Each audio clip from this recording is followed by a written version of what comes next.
I started a company called SafeStop, which ultimately failed because it was trying to do the one thing no business should ever do. It wasn't trying to be a business. In fact, SafeStop was trying to be a lot more like the UN or the government.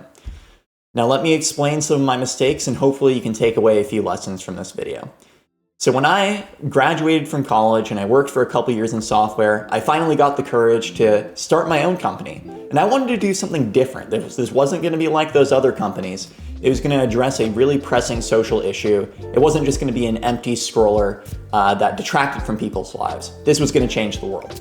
So the idea behind SafeStop was to make traffic stops a lot safer for everyone involved. Imagine a world where traffic stops were conducted not police officer approaching a car, but virtually, over a phone call. The current traffic stop status quo is pretty dangerous. They escalate all the time. It's been the source of countless news stories of lives lost.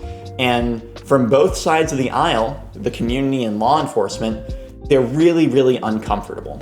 So I thought we had a great solution that was with a business analog, very similar to body-worn cameras, and was really likely to succeed. The problem is that we took a top-down solution to an important social problem instead of thinking like a business. Let me explain. If I were to try to sell you earthquake insurance, but you've never felt an earthquake in your entire life, you'd probably think I was scamming you.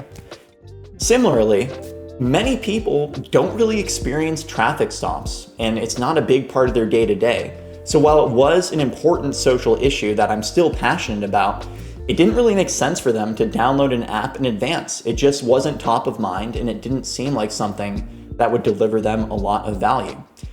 Our problem with SafeStop's business model is that, we thought, here's an important problem and here's a solution. Instead of thinking, what is the immediate pain point, an immediate need that people feel in their lives? How can we solve that need, target it, and use that to create leverage to get to our ideal world? And an excellent example of this is how Tesla and Elon Musk adopted a strategy targeting top of market. Hey, in the early 2000s, the climate is getting big, so we're going to sell fancy cars to high-paying individuals. That built up some capital and it built up some business practices to go down market and sell those cars to a broader audience.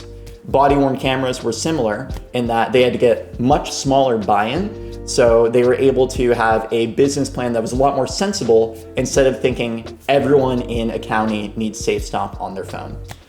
So SafeStop was solving a problem that was too ephemeral, not intense enough, and trying to be top-down. I encourage you to still try to think of businesses that can change the world, but start by changing someone's problem they encounter every day.